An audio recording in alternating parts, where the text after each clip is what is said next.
Welcome back to another episode of Cybersecurity Digital. I'm your host, Bala. Today, we are unpacking business resilience through a three core pillar every business owner faces: cash flow, cyber risk, and AI readiness.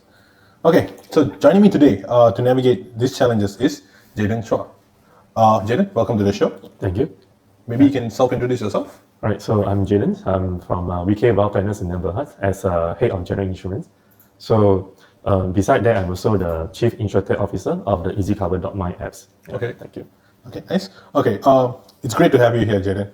Now, before we dive into the topic, a very special shout out to our venue sponsor, Daku Coffee Malaysia. If you love great coffee, you should visit Daku Coffee. Download the app, and over there, you can sign in as a member to get exclusive discounts, vouchers, and all the access of latest promotions. Have a cup of coffee. Okay, so let's jump right in. SME owners are constantly managing day-to-day operations, sales, and clients. In your experience, what is their biggest risk that SME are completely overlooking right now? Jayden. All right, so for the SMEs now, I think in the most of the market, they are focusing on their marketing and their sales and their own operation team. But they always may missing something. They actually the potential of a risk exposure. For example, the natural disaster, or maybe the cyber attack, as just now we mentioned about this potential of these AI now and all the e-commerce platforms. So they may have for these exposed to this cyber attack. Besides this, they also may have a certain exposure for their client, their buyers actually not paying the outstanding, right? So they may lost to receive collect back all the outstanding. So this is more potential the exposure they may facing, right? And all the unforeseen incidents. It can be any accidents on the road, right? It can be any accidents, staff fall in the office area, or maybe someone fell sick that need a lot of money to get health, right? So this is a medical expenses. They may cost their staff. They are not able to pay for it. So there is a lot of potential up there that they may exposed to, and most of the thing I think. Majority of the SMEs owner they are not foreseen is the liability. So the liability where no one actually expecting someone will come in that, look, boss, my hand been cut by your doors, my hand been burned by your these hot water products, right, or the products. So I get a food poisoning due to your foods. It can be any. But in a sudden that they come with the lawyer letter, they come with the food poisoning medical bills. So how you going to react on it? So this is a thing that a lot of majority of these owners they're actually not expecting this. So this is where they're mostly overlooking. Correct. So based on what you just shared, right? Why do you think they always only notice this after something major goes wrong? Correct. So most of the time actually they seeing it when they come to us the few scenario they come in, like for example, in a sudden because nowadays we use a lot of glass door. So the customer just walk in, push the door, and in sudden the door break. So you cut their hand. Understood. And then they came in and said, boss, in front of your door, I cut my hands and I want to claim my medical bills. This definitely will be accidents, right? So normally how to these bosses, they will pay for the medicals. Of course, if the personnel, they accept the medical bills, pay out, then they fine. But some people, they will claim for their personal losses, or maybe this wound, they've been cut, they will ask for the compensation from the bosses. And this, they have to pay more than actually what they're expecting. That's one. The other one that is another scenario that their staff unloading the stock at someone warehouse. Unfortunately, that when they want to come up from the warehouse, they bang the wall. And when they bang the wall, and the owner actually said it's not mine, they have a fire insurance to cover the impact damage. So they can just claim their own fire policy for the wall impact damage, right? The damages. Unfortunately, that after the insurance company pay the insured, right, the customer, they pay the losses really, build back the wall. But unfortunately, the insurance company sent a subrogation letter, right, to the logistic company and ask for the losses, compensation for the insurance, for the damages. So it becomes that if you don't have a proper public liability cover, in a sudden that because when you come to the private area, the warehouse area, so it's no longer the public road. The motor insurance cannot trigger to pay for the third-party losses. But it trigger your personal liability, your company liability. So when it comes to this insurance actually asks for subrogation from this logistic company, and the logistic company don't have the public liability cover. So what happened? They had to fork out their own money because the insurance company already paid out the losses. So they still have to pay back to the insurance company for the loss because of subrogations. Understood? Yeah. So, I mean, for the business owners listening right now, what are the early warning signs that you can tell your business is becoming vulnerable? Like what Jayden explained, if you are going through all this kind of chaos and you don't have insurance, it would cause you a liability issue, your own cash flow will go out. So whether in terms of cash flow, customer data, or key dependency, or staff awareness. Yeah. So these kind of challenges, right? If cash flows are going out, they don't have this one. So how would the company try to sustain later on? Of course, if they can prevent it earlier, of course they can study, okay, how much actually the public liability premium will cost them per year, maybe a few hundred to 1,000 or few dozen. For example, the size of the company is huge, then they pay them for a few thousand. But eventually they can put it into the fire policy where they every year they have renew it, right? Actually they can put it together and bundle policy. Nowadays have a lot of this kind of policy. And of course, in most of the time, all the business owner will think of is loan. Right, so they will start with get a loan, get a solution from the market, that where they can get a loan from the banks or whichever resources, and to continue their businesses. Right? Okay. And if for these unforeseen incidents, I would say that the best solution would be go to the insurance, because insurance is something that we protect our large amount of losses, right? Not a small petty cash losses. For example, like in a sudden that we need to hire a lawyer, right, to protect our suing case. Right? Maybe it may not our fault, but it's just receive a sue issue letter, or we have to get a lawyer to defend. So which is already put under, it depends what kind of sue case. So it's more to like public liability, then we can have a public liability policy where the insurance company will engage the lawyer team and come and protecting our interests. Have you faced any kind of this kind of similarities from your side? For the claim side, we have basically like D&O policy, where we trigger the director and officer liability. And the director received this kind of suing case from the customer. So they trigger the policy, and where the insurance company will get the lawyer to actually engage with the third-party lawyer. Right, that's one. The other scenario is like, for example, there is a contractor or risk, the contractor. So my coverage is actually quite wide. So it may not just only because SME also like servicing, also part of SME, right? Contractor also one of the SME, right? So contractor, they also like go to somewhere, they do providing the services. Right. So they're providing the renovations, for example, right, for maintenance for the aircons. Okay. So in the sudden that unfortunately their staff make some mistake and cause terrible losses to the vendor or the companies, other companies. So the other company, they got all the losses. For example, the floor being flooded with the water due to the leakage, and they have to repair back the losses and recover back all the stock being actually wet. And so this is the losses actually we can pay on behalf of the clients. So, but sometimes the client is not happy with the compensation amount, and they will get a lawyer, engage a lawyer actually to sue the contractor.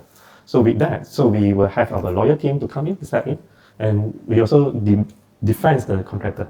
Right, so this is how actually it trigger. So in VKA, you have this kind of solutions. Yes. We've been assisted for a long time. Yeah. So you do help a lot of SMEs in building up business, making sure they're sufficient and all that.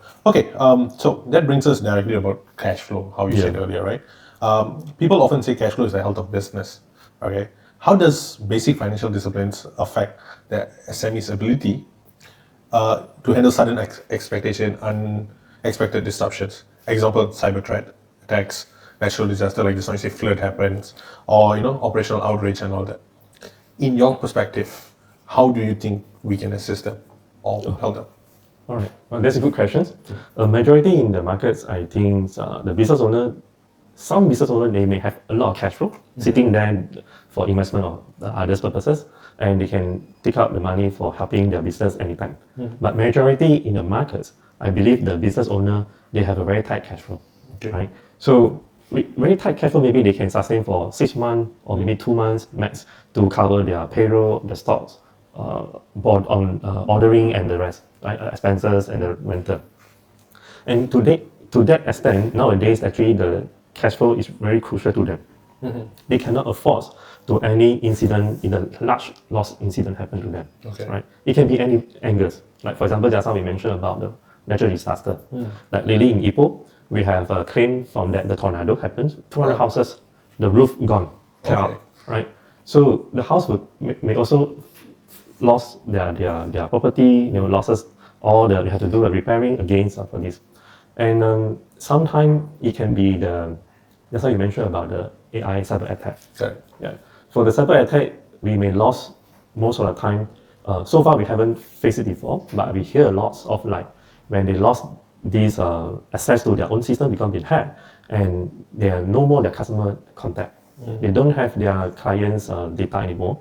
What actually they order, so they facing a lot of losses. Eventually, these losses it can be covered under insurance policy. Okay. Right, that's one. The second is the ransomware they're asking from the hackers. Right, they ask for maybe 35,000, 30,000, 50,000 from the owner, and they will open back the system for them to use it. Okay. But how long actually you can believe they will come back again? Okay. Right. So, like example, financial buffers. Yeah. Companies should have financial buffers. Of course. Definitely. So, in that sense, means how resilience buy time for SMEs to avoid operational crisis. Buy time. Do you think they can buy time by having proper insurance, Yes, well of course. planning and all that? Yes. With financial buffers. Yep. So, for example, let's say they have only 2 months or 3 months, right? Or maybe they have 6 months or more. We have few insurance actually can come in for that particular angles, right? For example, trade credit insurance. Okay. Right. So, trade credit insurance is one thing that a lot of people are not aware of it, right? Especially SMEs, and they thought it's just only the big company will look into this trade credit insurance. Eventually, it's not. A lot of SMEs actually they earn a lot. Actually, their annual turnover is very high. Okay. They're actually more than 10 million, right? But their outstanding, their credit term also very high. It can be more, right? Maybe 60% rely on one customer, or maybe 30% rely on a big customer. And all outstanding may start there for 6 months, or maybe sometimes it's like 90 days. Okay. So with this scenario, how actually they can protect their cash flow, right? So in the future, if the good client in a sudden they delay for the payment, all the while is a good paymaster, but in a sudden that they're not paying the money or they ask for delay, okay, it's something suspicious really. But you say, this is a good customer, you don't bother, you say continue. That's a normal mentality of the business owner. Oh, this is my good customer, no problem, continue. Right, supply the stock, everything. But in a sudden that you don't know what happened, in a sudden the good clients close door. Right? No notice, no one actually acknowledge us. Right? So then they lost their collections. So this is all the thing that it may fall into this scenario, especially nowadays. Now the era is moving very fast, and we also seeing some of the claim happen. It's not a small amount, it's 2 million losses. Understood. Right. So these 2 million losses, the trade credit insurance actually pay for the invoice about up to 90% of the losses, of the invoice losses. So we able to help the seller, the client, to release from the pain. Right? In a sudden, they're not forcing it, but in a sudden that they got a loss of 2 million, where luckily they bought the trade credit insurance, so they can claim back 1.8 million from that, because 90% of the losses they can claim from the insurance company. Okay. Yeah. Okay, that's good. So this is something planning they can do ahead for their this business expansion. Okay. What should owners be monitoring on a regular basis so they aren't caught off guard when a surprise expenses or disruption occurs?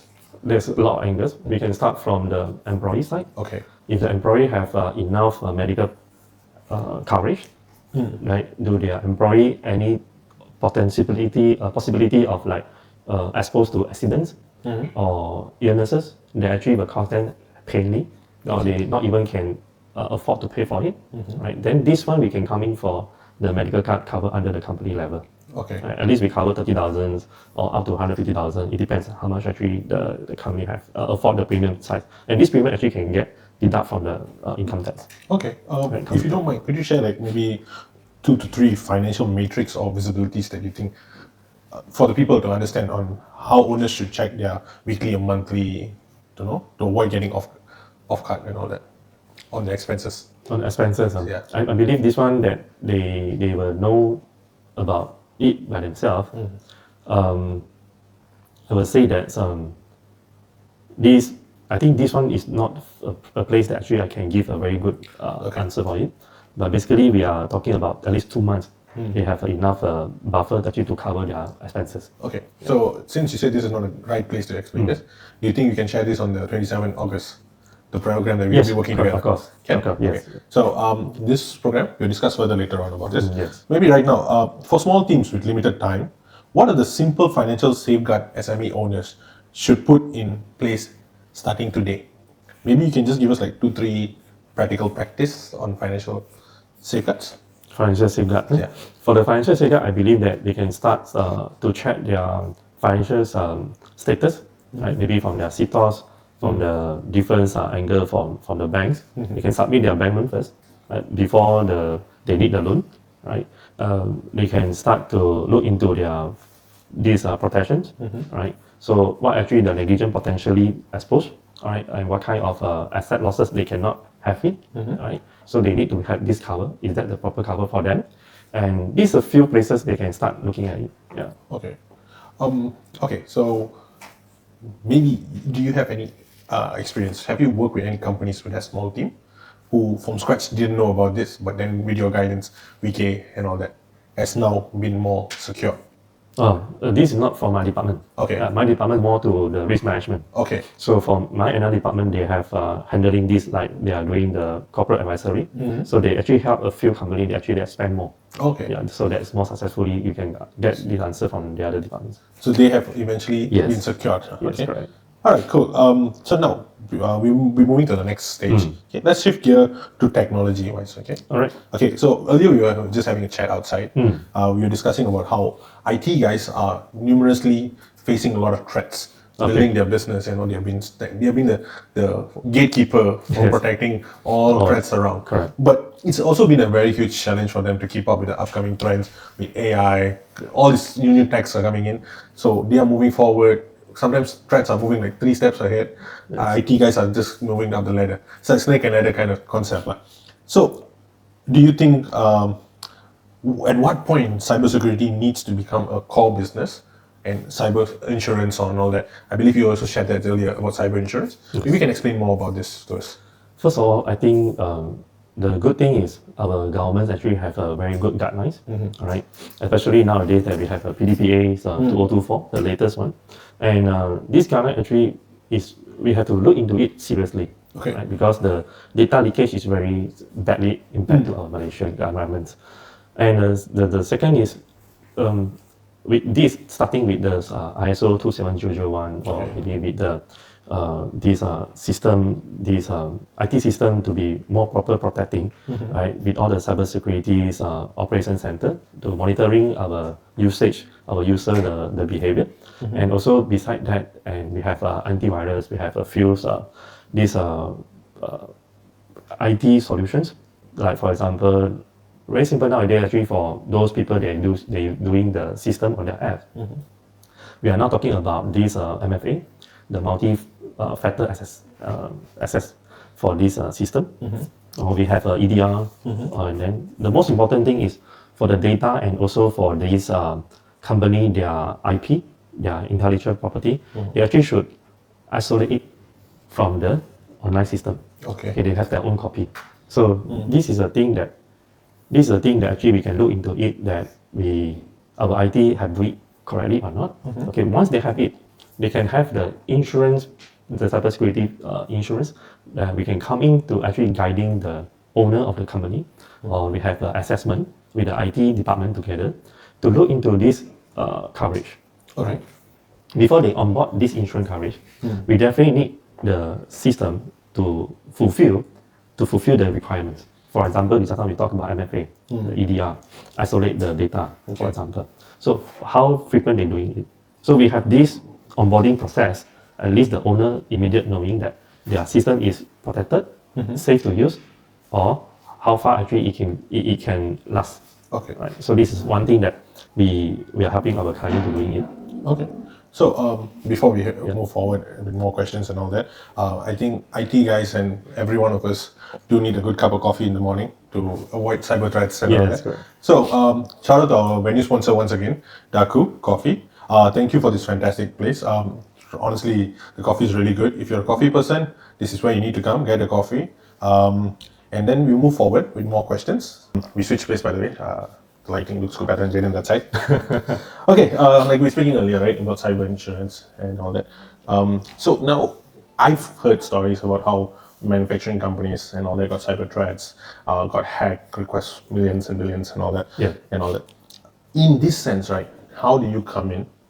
In which angle can you explain to us? And how do you assess the employees, the IT persons, the company, to at least avoid going to chaos and all that, crisis and all that? From your side, you please advise, guide. Right. Sure. Okay, thanks, Bala. So this is actually a very good question. We actually heard about this many times. Right. So last few years, we've been receiving a lot of losses. Not they actually wanted to claim. They don't have insurance. Right. So what kind of losses, as you mentioned just now, the factory they're facing the system being hacked. In one night, they just shut down their system. The account cannot access to the system. The marketer cannot go to the system to book the order. The operation cannot see how many orders come in, and they don't know how many to produce. Right. So these losses to them, as you mentioned, that's been millions actually to losses. One day they really lost for millions already. Right. And this how the insurance come in to these angles. Right. So the insurance policy we're talking about, the ITPI, extend cover the cybersecurity. And this cybersecurity eventually be protecting the company or the user of the system they're facing the losses. So this cybersecurity will not only come as a one policy, it also coming together with the rest of the services. For example, if there is a been hacked, normally been hacked, they will ask for ransom. So for our IT guy to talk to the hackers, they are actually first time dealing with them. All right, so they don't know who are they don't know how to deal with them. So when there is an insurance company, they have a hotline. After you onboard, you have a hotline and an email that you can access to them. And this team, they will come in and help you guys to deal with the hackers, how to deal with them, or they can propose to us not to pay for ransoms, or they can propose to us how to pay for ransom, or is it the owner decide you want to pay the ransom because the policy itself it covers ransom pay, right? It up to the limit that actually you bought. The second is they will have a team come in to help you to look into the system. Your IT guy don't touch it because most of the time the errors come from human error. It's not the system lousy. It's because the human make mistake. They click on certain APK link or they click on some PDF. They actually be coding, and they click on it and it costs them losses. The virus come in and attack the system, right? So this is a few things that we have fall into this, or even the scan from this email. Right? They may mimic your vendor, the supplier, and telling you we changed our these accounts, can you bank into a new account. So this is all the issue that we call it the social engineering. So in the cybersecurity, we can cover the social engineering losses due to human error, our staff, right? So this is all the issue that we can come into the picture. The third-party vendors which engaged by the insurance company, they are high quality, they are maybe from different countries, they used to facing all the issue, they come and help. This expensive. This thing is expensive. And this all covered under this insurance policy. So the third is, for the ransom, that's how I mentioned, the social engineering losses. Okay, we also mentioned that one being scammed. The fourth, it can be also our system, our this all laptop, our server being breaking. What's mean breaking? Breaking is mean that it's shut down. I cannot switch on anymore. So we call it breaking. No more use. Right? So we have to throw it, we have to replace a new one. Right? So maybe last time we built the server and all the system with the old models. Now no more already. So we can actually have a betterment. From here, we can come in with the new servers, the computers, and the laptop being paid by this policy as well. Right? So this is a few things that how actually the insurance company can come in. Okay, of course, for the cybersecurity, the insurance policy, we also can cover the loss of income, loss of the business income. This is what I want to ask you also. So some companies, when they go through this kind of threats, right, their profits or their revenue at the end of the years, audits and all that, might not be there because they have to claim or pay this ransom. Tendency of letting go employees are there also, because they can't afford to retain. Continue, yes, correct. So in that sense, how do you assist or help these companies? If they take the insurance, is there a sufficient way to still retain the employees or not? Of course, of course. So we were insured based on the previous records. Every year, how much actually their turnover. So we can insure the turnover amounts under this policy. All right. So we will continue due to these incidents. The period of time maybe it takes 1 month to continue back as normal. So we lost 1 month's income. Okay. Right? So certain that is very badly hit and they don't know how to recover, they have to rebuild again, start from small. So insurance will come in that say, okay, how much of impact with that, and from here, how you can cover it from the manual way first. Right? So after you recover already, until you recover, how long it took for them actually to recover, and the losses we'll calculate. So how much the losses, insurance company will pay for it. Of course, the sum insured have to sufficient. Let's say you're talking about underinsured, then you become the average apply. True. Okay. So, I mean, we spoke a lot about cyber already. Yeah. But there is also a question, right? What's the biggest cyber blind spot? Mostly people tend to, often SMEs, mostly won't focus on. What would they be? Most of the time, I think now that within the area that we can control is the education, the awareness, right? The education for the staff to learn how to differentiate that is the link that not safe, and or we have the training. We can have a training for. I think the market already have these services for the staff to train how to make sure that you access to the right platform. You not simply click all the APKs or get all the the Telegram. They also have this social Links and communication link that actually someone actually been their system been hacked, right? Their phone been hacked, and then they send out, then they lost their bank saving, everything. So this is all the thing that we should have. I think this is more to the social engineering issue and more to this human error. So this is the education we should have, and we should encourage this awareness to all the company to have this training for their staff. Like for example, last time we have a fire drill, right? For all the staff know how to run out from the building, or even hotel also got fire drill, right? The high-rise building. So it's a time for us actually to simulating the scenario of the company when we've been hacked. What should we do? Who's the one to press the button to switch off the server? Who's the one that actually to do decision to make a cut? So this is all operation we need to have to this input to this standard of operation now, which previously don't have this. Okay. Yeah. So, like now, since we see there's a demand, so do you think a lot of SMEs are still equipped with cyber insurance? All these kind of policies No. themselves? To be honest, that I think 90% of SME is not insured. Okay, so then comes to the question, right? Many SMEs don't have millions or thousands allocated for these kind of policies and all that. So, if an SME has a limited budget and / manpower, right? What would you advise them on how they can first initiate, or where should they first look into?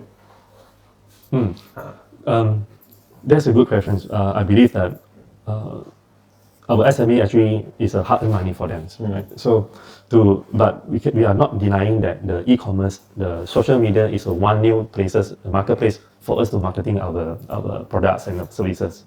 But it's not stopping people hacking us. It's not stopping people actually to actually penetrate our system and get us to ask for ransom for this sort of thing. So we have a few solutions. Not we, I mean in the market have few solutions that they are talking about. Okay, you just a startup, you don't have the money to build a very fancy protections. You can actually engage with the market a few products. They already have a MFA, they have a EDR solution, which is very minimum fee. It's a subscription fee. Okay. In the market they have few, right? Because today they are not sponsored, so I not mention the name, right? But of course you can check. Sorry, if you don't mind, what is MFA? MFA, the multi-factors access. Okay. Right. So multi-factor access, for example, now we use a phone. You have passcode. Okay. You have thumbprint. Then that is a multi-factor. Okay. Right. So when we use the digital bank system, they ask you to thumbprint or face recognition, and then after that, when you want to do the transfer, they ask you to have passcode. Right. So this is multi-factors access. Okay. EDR is endpoints trade detections. So this one is more to the third-party SOC to monitoring our system activity, but they are not viewing what you do. It's viewing that, for example, a user A, maybe he is a CFO of the company. So normally he will come in and put in the keyboard, the password, then he access to the bank and they do transact, and they get the party to approve it. So they have 2 layers, right? But in sudden one day, this CFO continue using the system, but he keep trying the password. He keep trying and keep trying, abnormal. Like try more than 10 times, 11 times, 12 times. So it trigger. Okay. It will trigger the EDR, the SOC company. They don't know what is it, but they see that this is a CFO, right? The angle, this point, and they have abnormal activity. Then it will trigger the red color or orange color. Then they start alert the IT department. Okay. Right? Let the IT department do something or go and find out what is the issue. Yes. Okay. I think, like I said, but how can an SME owner know if they are truly protected? First of all, and rather than just having an antivirus installed policy sitting on a piece of paper, is there a simple test or question an owner can ask their team this week? Yeah. So those are for the live test listening. Yep. So if the owners are watching, what kind of questions should they ask their IT teams and all that to make sure that their policies and everything is equivalent? I'm not sure. Of course, the first is, can you show us our system? Do we have a proper protecting? The first is the data, is it being encrypt or not? Right? Decrypt or not? If let's say our data is not encrypt or decrypt, how you make sure that our data being protected? That's the first thing. Of course, no. The second is, we access to our system, do we need a multiple factor access or not? If no, it means that just a simple password we can access really, which means that the system is not protected. Okay. Now, the days of the internet user actually is very exposed to the brutally environment that people, the hackers, the ransomware is anywhere. Anytime you just hack us anytime. Okay. So this is a thing, the practice we need to ask. Right? But if let's say they are not sure, they can ask their IT department that question or their vendor that question.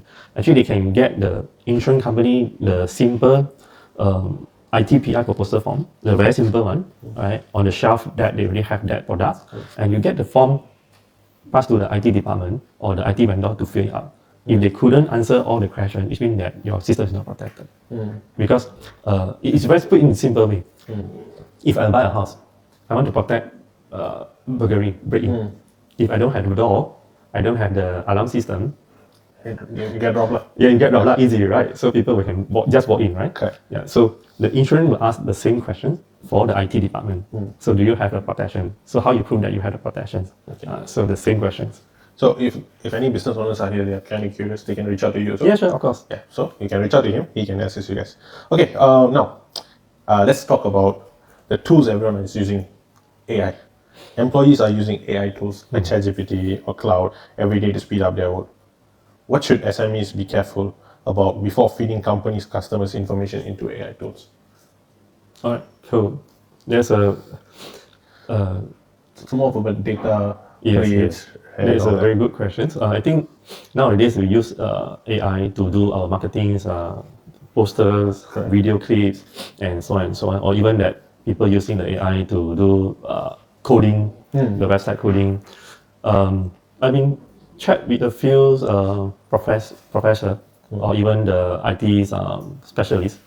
They told me that actually eventually use the AI you can create the codes, right? It's very faster than himself to do it, right? But of course at the last layer, the last phase, actually what he did is he go and check himself by himself. Is it being secured to use it or not, right? I think we cannot deny to use AI is helping we as a personnel to do our job easier and faster. For example, let's say I want to create a poster now. I may use 30 minutes or maybe an hour to create a poster. But with this, we use 5 minutes, we can create a very good poster already, right? So it's helping us. It definitely use AI is helping us to reduce our job time consumption, right? So, but we cannot stopping our employee or the staff to use the AI. But what we need to do is double check. Okay. The security to check there is any leakage. Let's say you're talking about data leakage, we really have to be very careful that not sign over the whole agreement or the whole this contract into this AI for them actually to summarize for us. We can do that, but you have to take out the names. Understood. Yeah, take out the names. Yeah. Okay. Then, how can business move quickly and innovate with AI while still protecting client data, managing risks, and keeping human oversight in place?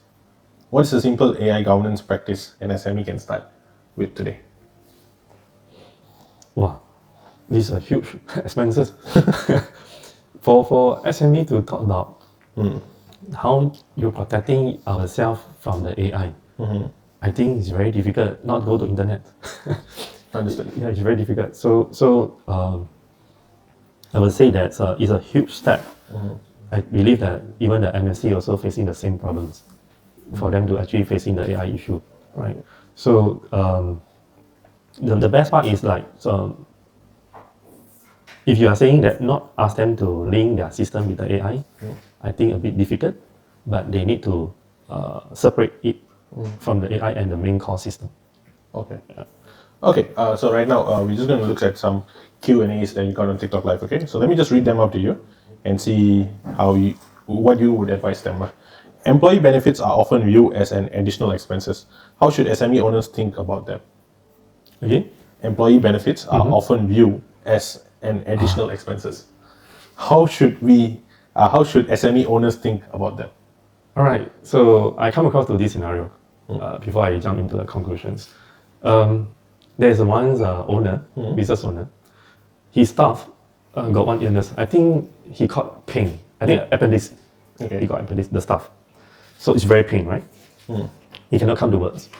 And they cost him about 15,000 about that for operations. And he cannot come to work and he cannot go to hospital because no money for operations. And this not covered under social. Okay. This not covered under PA, right? So this company, they cannot just ignore this person, Okay. because he's the staff, and he cannot come to work and no income. Okay. And his wife and his children come to the office and ask for money. So boss, boleh tolong tak? Saya punya suami tak boleh operate. 15,000. That's a lot of money. A lot of money. Correct. So it is expenses to the company or not. It's very hard to say. Okay. Right. So it depends. That's why I mentioned just now. It is a important part or not. So this employee benefit is very important, and it's a tax deductible for the company as well. At the same time, and the employee benefits for the group medical insurance is very low amount for the company. Okay. I'll take another one more question. Yeah. Okay. Over here, from what you have seen, which risk tends to cause the most problem for Malaysian SME? Money, cyber. Which risk? Before we go to cyber, those at once, we start about natural disaster. Okay. I think the floods will be the main issue to our whole nation. Okay. Fire. Lately have a lot fire incidents. I'm not sure. I think Penang also got few fire incidents. Yeah. Right. Recently. And a few disaster like earthquake in Klang Valley, right? And storm tempest just now tornado I just mentioned, and the strong winds happens recently. I think the flash flood is the main issue. I believe that that's caused a lot of losses, and this lot of losses is not the physical shop lot you're facing the loss. It's also that when they sending the goods on the road due to the flash flood and the truck been stuck, and then the goods have all been flooded and losses over this. So this is all the coverage we need to look into it for now. Okay. Right. Second, of course, our people. Employee is one of the asset to the company. If the employee cannot perform well in their job on the task, then the company may not run well. That's it. So these assets, we need to protect them. So with the minimum medical coverage for them, at least they don't need to worry about day in out I fight for the company and I still worry that can I pay for my medical bill or not. But today, the company, they actually can prepare sum like 30,000 a year or 100,000 a year, which cost them not much, right? Only a few hundred ringgit or less than 1,000 per person. They can actually cover 100,000 for a staff and no medical checkup needed. Even the person, they have diabetes or they have heart disease earlier, they still can be insured. Okay. Right? We won't ask them, and after the 121 days, they can claim for it. So this is a benefit actually we are offering in the markets. Yeah. So this is a good thing that I think these two main things, the natural disaster and the employees benefits is very important. Okay, cool. So just to give you guys a heads up, Digital Penang and VKA will be having an event on the 27th of August. Okay, so Jayden will explain about the program. But to get more details, you have to register and sign for the program. Please do follow us on Facebook. So it's about Penang SME Empowerment Initiative. Here we're going to focus on food safety compliances, digital transformation, employee benefit, and business risk protection. Okay, so maybe Jayden can just explain a bit about this program. Yeah, sure. Thanks, Bala. No worries. So this is a Penang SME Business Empowerment Initiative that we work together with Digital Penang, as Bala mentioned earlier. So of course we know that Penang is a food heaven to everyone, right? Overseas and also Malaysia. We come to Penang, char kway teow. Correct. So the best. So but of course the food safety and the compliance is something that we should look into it, right? To make sure that our SMEs, they actually prepare themselves in case someone walk in that, look boss, I got food poisoning due to your food. Then what's the first reaction? Of course we were shocked, right? The first reaction, shocking, because we never expect that. We also we do our process SOP correctly. But in sudden someone walk in. So the first step we should do is, no worries sir, we have insurance cover. Okay. So by insurance requirement, we need you submit us the medical bill. Agree. So what is the decision? Later we'll let the insurance company to protect, to finalize it. And this is all the thing that you don't need to answer the client immediately. Okay. At least you know that what is the step and what's the process, you know what to do. So we also will teach the client how they face it and how they do it. All right. So the second is digital transformation. I think that this one will be the Mr. Kui Chuban's part. Yeah. So he is the speaker for this one. Correct. So for more details, you just do follow us on Facebook, sign up for the program. You can get more questions. You can meet Jayden on that day to discuss about this. I think we are running out of time already. Okay. Okay. So lastly, I still want to thank you, Daku Coffee. Thank you for providing us this space. Thank you so much for giving us this venue and all that. Thank you. Thank you. Bye. Penang, your coffee break just got a London upgrade. Introducing Daku Coffee, a London-born specialty coffee brand, now welcoming you at Sunrise Gurney. Our commitment to quality begins with the beans. We carefully select and roast our own coffee beans to achieve exceptional aroma, depth and consistency in every cup. From expertly brewed espresso and silky smooth lattes to distinctive signature creations, each drink is handcrafted by our passionate baristas with precision and care.